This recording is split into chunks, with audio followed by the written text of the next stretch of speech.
I was already preparing to step into the VP role when the CEO handed it to his daughter instead.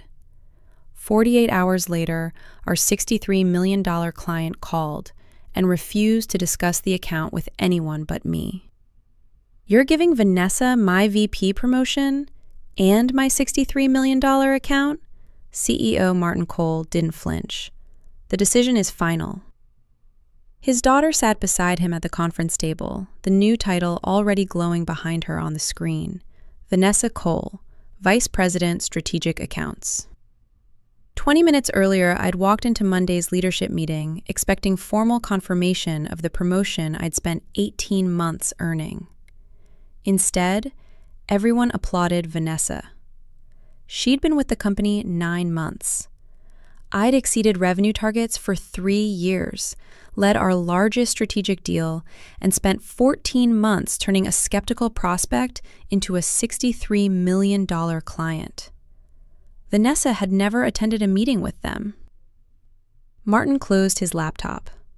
The board wanted fresh executive leadership. The board chose Vanessa? A pause. The final decision was mine. At least that part was honest. I looked at Vanessa. "And she's taking over the account?" "Executive ownership," Martin corrected. "Did the client request a change?" "No." "Do they know?" "We'll handle the communication." Vanessa leaned forward. "I've reviewed the account summary. I can take it from here." I almost admired the confidence. 14 months of negotiations, pricing revisions, implementation problems, executive calls, and client trust had apparently been conquered by reading a summary. "Their COO doesn't like surprises," I said. Martin's expression hardened. "Let's keep this professional." "I am." That ended the meeting. By noon, the company-wide announcement landed. Vanessa wasn't merely the new VP. According to the email, she'd been instrumental in strengthening key enterprise relationships. I stared at that sentence. She hadn't spoken to our biggest client once. Losing the promotion was painful. Watching my work become evidence of her qualifications was something else. I opened the CRM. The contract history was brutally simple: discovery, negotiations, pricing, executive presentations, legal revisions, implementation planning, final approval. My name ran through all of it. Vanessa's didn't appear once. The email evidence was even clearer. Hundreds of messages between me and the client's leadership team across 14 months. I didn't send an angry complaint. I didn't confront Martin again. I made sure the record was complete. Facts are less dramatic than outrage, but they age much better. That afternoon, my manager Rachel pulled me into an empty conference room. "I need you to know something," she said. "The promotion committee recommended you." I stopped. Then what happened? Martin changed the recommendation before final approval. So the board decision had lasted roughly 1 morning. And HR? They know. Nobody sees a conflict of interest? Rachel held my gaze. They see it. That answer stayed with me. Tuesday morning, Vanessa walked into my office carrying a highlighted account brief. "Dad wants me introduced as executive sponsor this week." "The client already has one." "Not anymore." She slid a draft email onto my desk. It introduced her as the executive who would lead the partnership going forward. My role had been reduced to day-to-day support. "You've never met them," I said. "I'll meet them now." "This isn't a networking lunch. It's a $63 million contract." Her jaw tightened. "I'm the VP." There it was, the title as an answer to everything. I pushed the draft back. "If Martin approved it, send it, but don't put my name on language I can't support." I need you aligned. I'm aligned with the client. Vanessa stared at me for a second, collected the paper, and left. At 4:37, she sent the introduction without copying me. Rachel forwarded it. The message credited Vanessa with overseeing the strategic relationship and presented the transition as routine. It wasn't routine. It was credit theft becoming official history. Martin controlled the promotion. He controlled the announcement. He could put his daughter's name on every internal slide in the building. But he couldn't manufacture 14 months of client trust. 48 hours after Vanessa's promotion, my phone rang at 8:16 Wednesday morning. The caller ID belonged to the client's headquarters. Claire, their COO's assistant, said, "Mr. Bennett wants an executive call this morning." "Of course." "Your CEO and Ms. Cole should attend." I looked through the glass wall. Vanessa was inside her new VP office. Then the assistant added, "There's one more thing." "What?" "Mr. Bennett specifically asked for you." I sat straighter. "By name?" "Yes, he was very clear." The call ended. For the first time since Monday, I smiled. Not because I'd won anything, not yet, but Martin had spent 48 hours transferring my promotion, my authority, and my account to his daughter. Now the key client wanted all of us in one room, and the first person they'd asked for wasn't the new VP. It was me. Why was Claire removed from the account? Mr. Bennett didn't bother with introductions. His face filled the conference room screen while Martin sat across from me, Vanessa beside him. Rachel and our general counsel had joined at the last minute. Martin gave a polished smile. She wasn't removed. Vanessa is simply assuming executive leadership. Mr. Bennett frowned. Why? Vanessa stepped in. As the new VP of Strategic Accounts, I'll provide senior-level oversight while Claire supports execution. Silence. Mr. Bennett looked at her. Have we met? Vanessa hesitated. Not formally. I don't believe we've spoken. No. He leaned back. Then I'm confused. Martin tried to rescue the moment. Vanessa has been involved internally and is fully briefed on the partnership. Mr. Bennett's expression didn't soften. We didn't sign a $63 million contract with a briefing document. That sentence changed the room. He turned to me. Claire, who handled the pricing restructuring in March? I did, with our finance team. The implementation dispute in May? Rachel and I coordinated internally.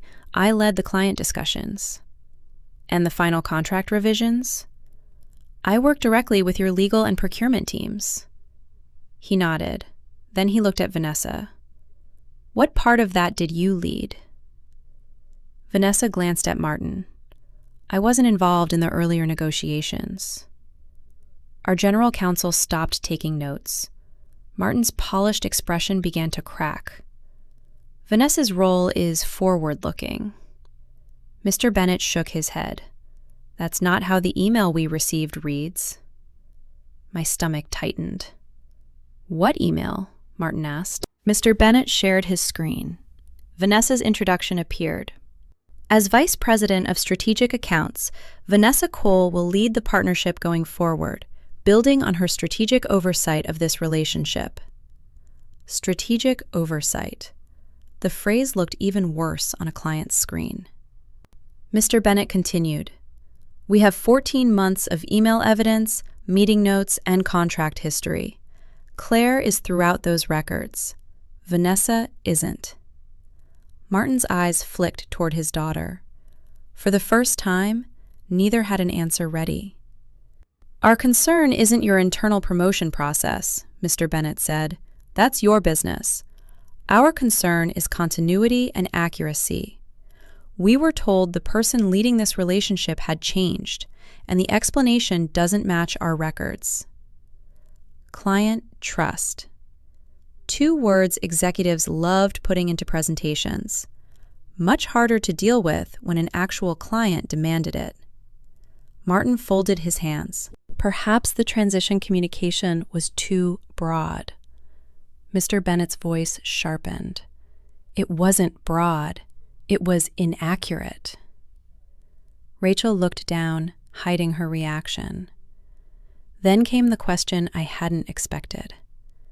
Claire, did you request to leave this account? No. Were there performance concerns? None that were communicated to me. Mr. Bennett looked directly at Martin. Then why are we replacing the deal lead 48 hours after signing the implementation schedule? Martin paused. Vanessa answered instead. Because I was promoted into the role. And Claire? Nobody spoke. Mr. Bennett waited.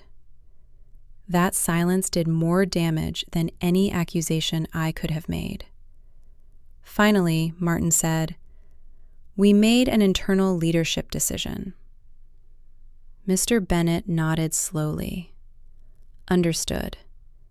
Then here's ours. The atmosphere tightened. We want Claire to remain our primary relationship lead. Any executive transition affecting this contract needs to be discussed with us first. Martin's jaw stiffened. Of course. And until that happens, we don't recognize a change in account leadership. Vanessa went completely still. My promotion had been taken in a private executive decision. But the account couldn't be transferred the same way. The client had just drawn a line around it. After the call ended, Martin closed the conference room door. Claire, stay. Vanessa remained seated. So did General Counsel. Martin turned toward me. Did you contact Bennett before this call? No. Did you tell him there was a problem with Vanessa? No. Then why did he ask for you by name? I almost laughed at the question. Because I've worked with him for 14 months. General Counsel looked at Martin. She's documented as the primary contact throughout the CRM. Rachel added, and in the contract history. Martin's face tightened. The evidence wasn't complicated. That was the problem. No secret recording, no dramatic accusation, no revenge. Just records everyone already had. General Counsel opened his laptop. I also need clarification on the promotion process. Vanessa looked up.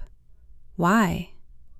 Because Claire was the recommended candidate until Martin changed the final submission. The room froze. Martin's voice dropped. That was within my authority. Possibly, but promoting an immediate family member while simultaneously transferring a major client account to her creates a conflict of interest question. Vanessa stared at her father. Apparently, nobody had explained that part to her. General Counsel continued. I'm referring the process for independent review. Martin stood. That's unnecessary. It isn't optional. Those 3 words landed harder than anything said during the client call. By afternoon, the promotion records, CRM evidence, account emails, and contract history had been placed under preservation. Vanessa's authority over the $63 million client was suspended. I remained deal lead. And Martin was instructed not to participate in any review involving the promotion.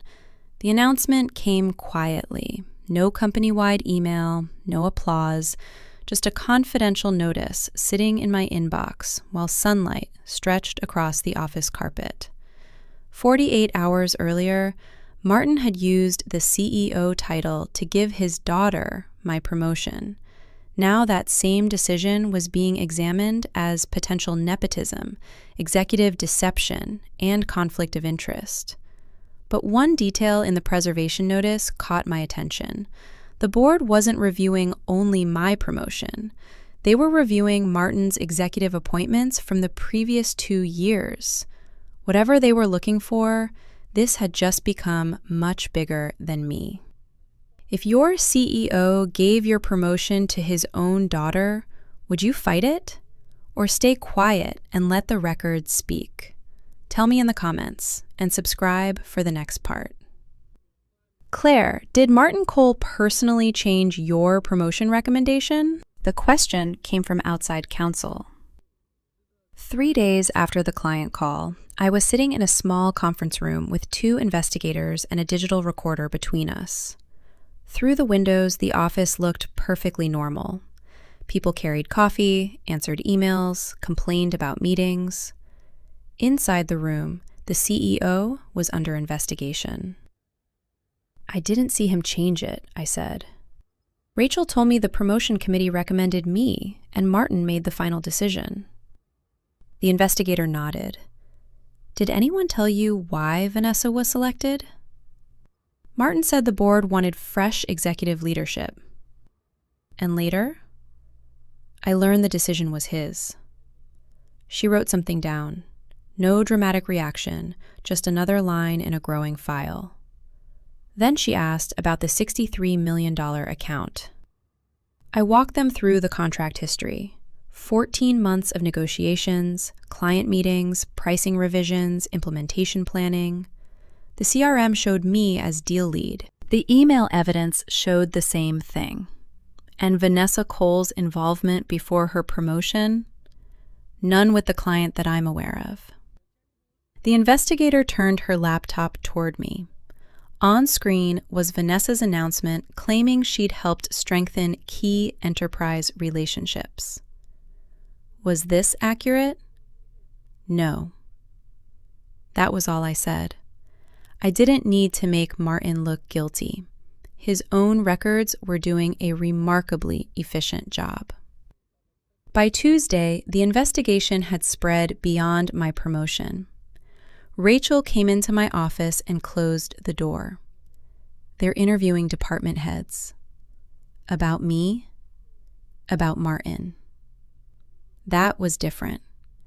The board had requested 2 years of executive appointments, compensation changes, promotion recommendations, and reporting line adjustments. Apparently, my stolen promotion wasn't being treated as an isolated mistake anymore. Then Rachel told me why. They found other overrides. Like mine? Similar. Several candidates recommended by internal committees had been replaced late in the process. Some changes had reasonable explanations. Others didn't. And at least 2 involved people with personal connections to Martin. I felt anger rise, but there was no satisfaction in it. If the pattern was real, this wasn't just about the VP title I'd lost. It meant people before me may have watched years of work disappear behind decisions they were never allowed to question. Don't speculate with anyone, Rachel warned. I won't. That afternoon, Vanessa appeared at my desk. She looked different without the confidence she'd carried into our transition meeting. Can we talk? We stepped into an empty office. She shut the door. Did you accuse me of taking your promotion? No. Did you tell the investigators my dad manipulated the process? No. Her shoulders loosened slightly. I told them what happened. She stared at me. That's the same thing. No, Vanessa, it isn't. That landed. For the first time, she didn't have a title or prepared answer to hide behind. I didn't know the committee had recommended you, she said. I believed she might be telling the truth. But you knew you'd never worked with Bennett. She looked away. That was the part she couldn't escape. You still accepted credit for the account. Her voice dropped. My dad said the announcement was positioning. Positioning doesn't change contract history. She left without arguing. The next morning, Martin didn't come to the office. At 9:08, an internal notice announced that he had temporarily delegated several executive responsibilities while the board review continued. Nobody used the word suspension. Corporate language preferred softer furniture. But his calendar had been cleared, his approval authority restricted, and all promotion decisions involving Vanessa or me were frozen. Then General Counsel called me. We found something you should know. My original promotion packet had been recovered from the review archive. The committee's recommendation was unanimous. Claire, VP, Strategic Accounts. Attached were my performance history, revenue results, and the $63 million client relationship I'd built. A later version had replaced my name with Vanessa's. Same role, same business justification, different candidate. Who changed it? I asked. We're still completing the review. That answer was careful enough to tell me plenty. I hung up and sat quietly for a moment. For weeks, I'd wondered whether I'd exaggerated what happened, whether there had been some executive reasoning I simply couldn't see. Now there were two documents, before, after. And somewhere between them, my promotion had changed hands. At 4:40, another board notice arrived. Martin's leave was being extended.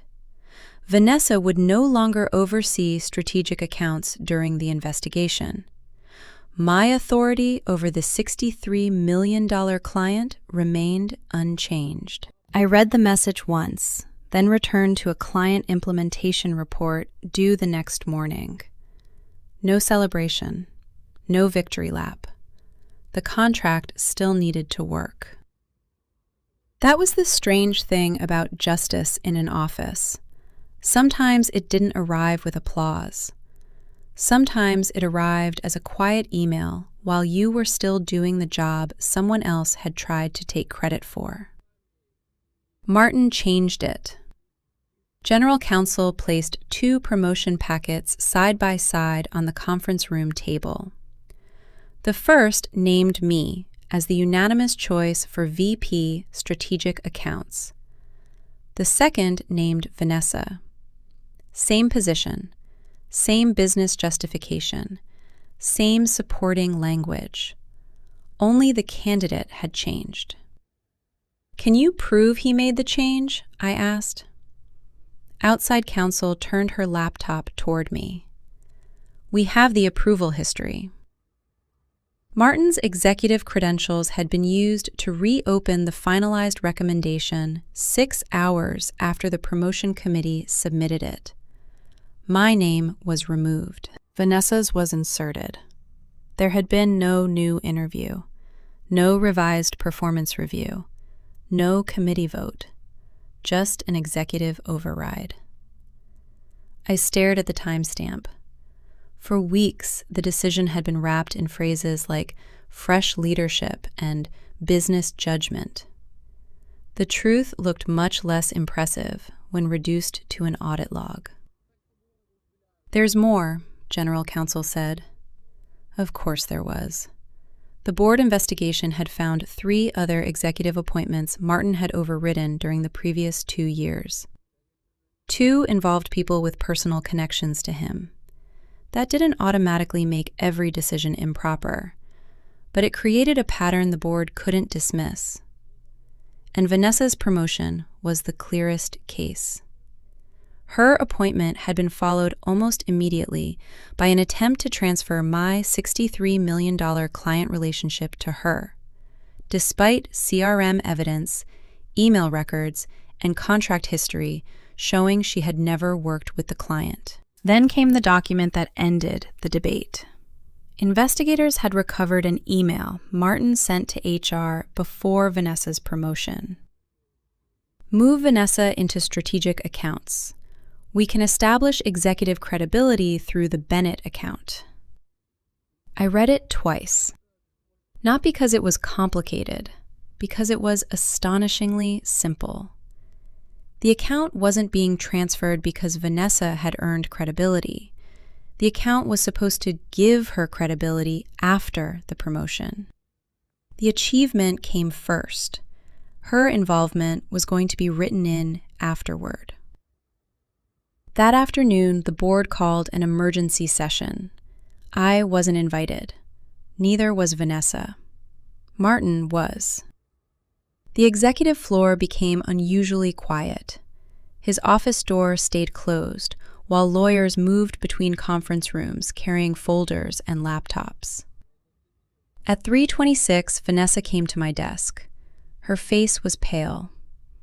"Did they show you the email?" "Yes." She nodded slowly.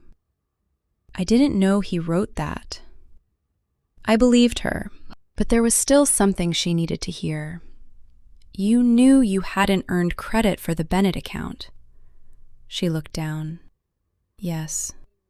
"And you accepted it?" Another pause. "Yes." There was no point pushing further. Vanessa wasn't the person who had changed the promotion packet, but she had benefited from executive deception and stayed silent when my work was attached to her title. That distinction mattered. So did accountability. At 5:11, the board's decision arrived. Martin Cole had been removed from operational authority effective immediately while the company completed the formal separation process. He was no longer acting CEO. The announcement cited failures in executive governance, undisclosed conflicts of interest, and violations of internal promotion procedures. Vanessa's VP appointment was rescinded. Not transferred to me, rescinded. I appreciated that more than I expected. The board wasn't simply swapping our names again. They were reopening the position under the process that should have existed from the beginning. Rachel found me reading the notice. "You okay?" "I think so." "You're not disappointed they didn't hand you the title?" I looked through the glass toward Martin's dark office. "No." And I meant it. If I became VP now, I wanted the decision to survive daylight. No favors. No correction disguised as another shortcut. Just the record. The next morning, the interim CEO met with the Bennett team.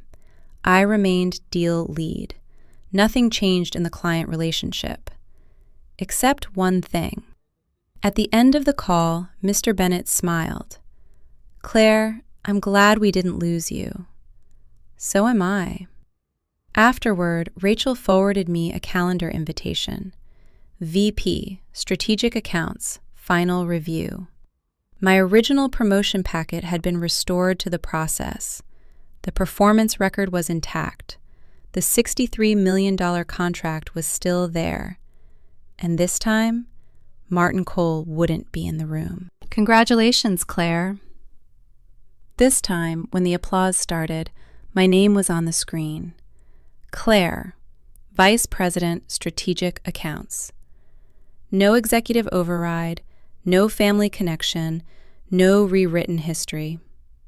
The board had completed an independent review of my original promotion packet, performance record, and client results.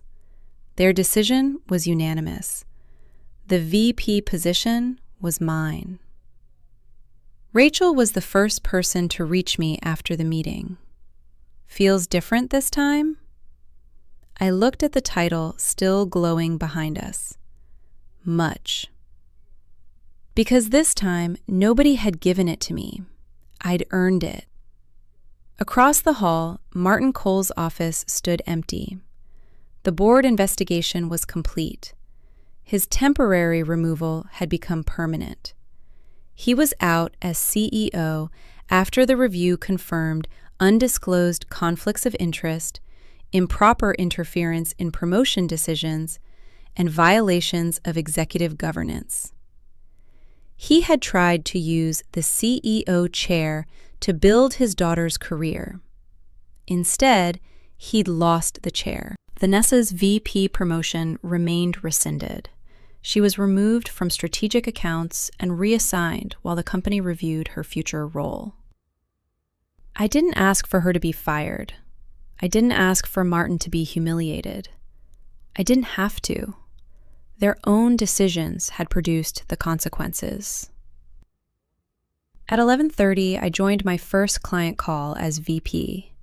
Mr. Bennett appeared on screen, noticed the new title beside my name, and smiled. Vice President? Officially. He leaned back. Now that makes sense. I laughed. So we're good? We were good when we asked for you by name. That hit harder than the promotion announcement. 14 months earlier, the Bennett account had been a cautious prospect with a complicated contract and plenty of reasons to walk away. Now it was a $63 million partnership. Martin had believed the account could be handed to Vanessa like a company laptop. But client trust wasn't corporate property. It couldn't be transferred with a title. It had to be earned. That evening, most of the executive floor was empty when I finally packed my laptop. I walked past Martin's former office. The nameplate was gone. For a moment, I remembered sitting across from him while he explained why his daughter deserved the future I'd worked for. I remembered Vanessa telling me, "I'm the VP." I remembered being reduced to support on an account I'd built. And I remembered how badly I'd wanted to fight back. In the end, I never needed revenge. I needed records, CRM history, emails, contracts, and one client who remembered exactly who had been in the room when the work was actually being done. Martin tried to give his daughter my title by taking my work with it. 48 hours later, the $63 million client asked for me by name. A few weeks after that, Vanessa no longer had my promotion. Martin no longer had his office. And I walked into mine as vice president. Not because someone powerful had decided I deserved a favor, because when every title, relationship, and polished announcement was stripped away, the truth still had my name on it. That was enough. And it turned out to be far more expensive for Martin than revenge ever could have been.